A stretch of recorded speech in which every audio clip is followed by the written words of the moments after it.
Assalamualaikum warahmatullahi wabarakatuh. Perkenalkan, nama saya Firdaulia Mariani dari kelas 10 MIPA 4 absen 9. Di sini saya akan mengikuti ulangan PPKN bab 7 Wawasan Nusantara bagian 2. Di sini saya menggunakan tulisan soal sebagai pedoman. Saya mulai dari yang pertama. Faktor yang melatar belakangi munculnya pergerakan nasional, yaitu yang A, faktor internal. Yang pertama ada perlakuan diskriminasi dari kolonial dan imperialis barat yang mengakibatkan kesengsaraan dan penderitaan bagi rakyat Indonesia dan akhirnya menimbulkan perasaan senasib. Yang kedua, adanya kenangan kejayaan di masa lalu. Yang ketiga, timbulnya kaum cerdik cendekia akibat adanya politik etis. Yang keempat, munculnya kesadaran bangsa Indonesia akan harga dirinya untuk suatu bangsa yang ingin hidup bebas dan merdeka. Yang B, yaitu faktor eksternal. Yang pertama ada munculnya kesadaran semangat nasional dan perasaan senasib. Yang kedua, adanya peristiwa Perang Dunia I yang menyadarkan kaum terpelajar tentang penentuan nasib sendiri. Yang ketiga, munculnya dorongan untuk melawan imperialisme barat.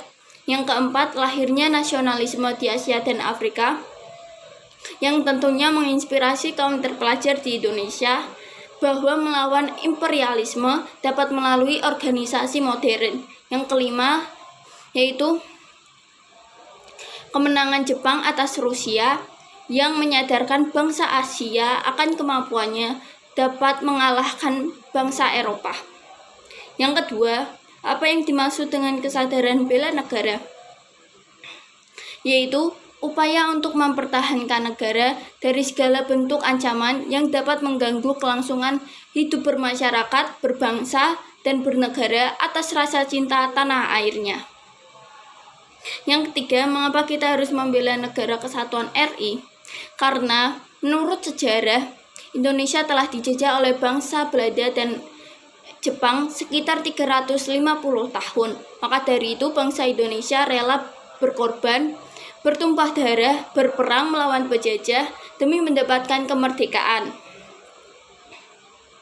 Yang keempat, contoh bela negara dalam kehidupan sekarang. Yang pertama, membawa dan menjaga nama baik negara, cinta tanah air, menumbuhkan rasa patriotisme, menumbuhkan nasionalisme. Yang kelima, apa yang dimaksud semangat kebangsaan?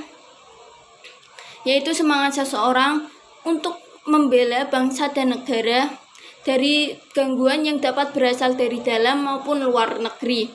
Rela berkorban, menjaga nama baik bangsa dan negara, dan mementingkan kepentingan bangsa di atas kepentingan pribadi atau kelompok. Yang keenam, apakah yang dimaksud nasionalisme menurut Hans Kohn? Yaitu suatu paham yang menempatkan kesetiaan tertinggi individu dan harus diserahkan kepada bangsa dan negara. 7. Bagaimana wujud semangat nasionalisme dalam kehidupan pelajar? Yang pertama, yaitu menyanyikan lagu kebangsaan. 2. Menggunakan bahasa Indonesia dengan benar. Yang keempat, menghormati bendera negara. Yang ketiga, menghormati bendera negara. Yang keempat, menjadi pasukan pengibar bendera. Yang kedelapan, apakah yang dimaksud patriotisme? Suatu paham yang mencintai tanah air dan bangsanya. Yang kesembilan, bagaimana wujud semangat patriotisme dalam kehidupan pelajar dan masyarakat? Yang pertama ada keberanian dan rela berkorban demi kepentingan bangsa dan negara. Yang kedua, ada belajar dengan giat demi masa depan yang cerah. Yang ketiga, menjaga kelestarian lingkungan, rela berkorban, dan lain-lain. Sekian, itu ulangan saya. Apabila ada kesalahan, mohon dimaafkan. Wassalamualaikum warahmatullahi wabarakatuh. Terima kasih.